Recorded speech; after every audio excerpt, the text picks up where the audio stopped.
माझं नाव स्वाती बाबासाहेब माने. मी छत्रपती संभाजीनगर इथे राहते. मी माझा पहिला अनुभव माझ्या नंदेचं दुखत होतं. डॉक्टरांना सांगितलं होतं की त्यांच्या वालला गोले असं सांगितलं होतं आणि त्याचं ऑपरेशन करावं लागलं असं त्यांना सांगितलं होतं डॉक्टरांना. तर आम्ही शिर्डीला पण दवाखान्यात नेलं, नाशिकला पण नेलं. त्यावेळेस आमच्या नंदाईला सांगितलं की असे असे महाराज आहे, आम्हाला माहिती मिळाली आहे, आपण तिथं नेऊ. तर ते नंदाई बोलले की काही महाराज वगैरे कोणी नसतं, काही नसतं, कशावर पण भरोसा ठेवायचा नसतो. ते असे बोलल्यानंतर मग आम्ही थोडं थांबून घेतलं. नंतर त्यांनाच काय सद्बुद्धी आली, त्यांना आम्हाला फोन केला की तुम्ही तिथं घेऊन जा. त्यावेळेस त्यांना आम्हाला बिना सांगता नाशिकवरून बसून दिलं. तर डायरेक्ट फोन केला का तिला मी बसून दिलेले आहे, तुम्ही डायरेक्ट घेऊन जा. तर माझे मिस्टर ड्युटीला गेलेले होते, मी एकटीच घरी होते, सासू सासरे होते. ते म्हटले का तिचं इतकं दुखतं, तू कसं काय घेऊन जाऊ शकते तिला. तर मी खूप हिंमत बांधली, म्हणलं मी घेऊन जाऊ शकते. तर मी त्यांना घेऊन म्हणजे मी तिथं बस स्टँडला आले, त्या गाडीतून उतरल्या लगेच खाली बसल्या. तर माझे खूप हातपाय गळून गेले. मी म्हटले आता गाडीतून उतरले बरोबरच बसल्या, मग यांना कसं न्यायचं. तरी पण मी महाराजांचं नाव घेतलं आणि रस्त्याला लागले आणि पुढं चाललं की त्या लगेच बसून घ्यायच्या. नंतर मग म्हटलं आता कसंच जायचं. तरी पण मग मी बसमध्ये त्यांना बसवलं. कंडक्टरला म्हटलं का आम्हाला एक सीट पूर्ण द्या, आमचं पेशंट आहे, मला अशा अशा ठिकाणी जायचंय. तर मग त्यांना एक सीट दिला आम्हाला.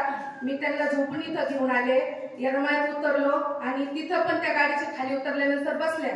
तर मला तिथं पण कसं तरी व्हायला लागलं.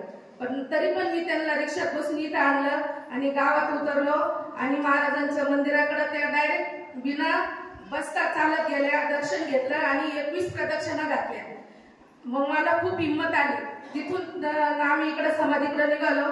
त्यांना माझ्या हातातली एक पिशवी घेतली आणि त्या कणात माझ्याकडे न बघता डायरेक्ट इथं व्यवस्थित कुठेही थांबले नाही.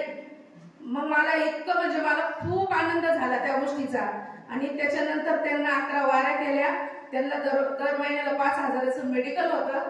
ते एकही आता कुठली गोळी पण नाही आणि कुठलं मेडिकल नाही, कुठला दवाखाना नाही. आज 2017 पासून एकदम ठणठणीत आहे, कुठलाही दुखणं नाही. खूप छान बोलत नाही. कुठलं गाव आपलं? आमचं गाव शिर्डी नफावाडी, तालुका राहता, जिल्हा अहमदनगर. आम्ही संभाजीनगरला. बर, नफावाडी तालुका शिर्डी जिल्हा राहता इथून आलेले आहेत ते. त्यांनी अनुभव सांगितलं, तुम्हाला स्पष्टपणे कळाला असेल, सगळ्यांना कळाला काय किती हिंमत त्या माता माऊलीमध्ये आहे. तिनं बिचारी जे कोणी नातेवाईक होते ननंदबाईला इथपर्यंत घेऊन आल्या आणि आता ते सांगतायत की माझी ननंद ओके आहे, तिला काहीच नाही. 2017 पासून एक गोळी पण नाही. 2017चा आशीर्वाद घेतल्यापासून 2017चा आशीर्वाद घेतल्यापासून एक गोळी पण नाही.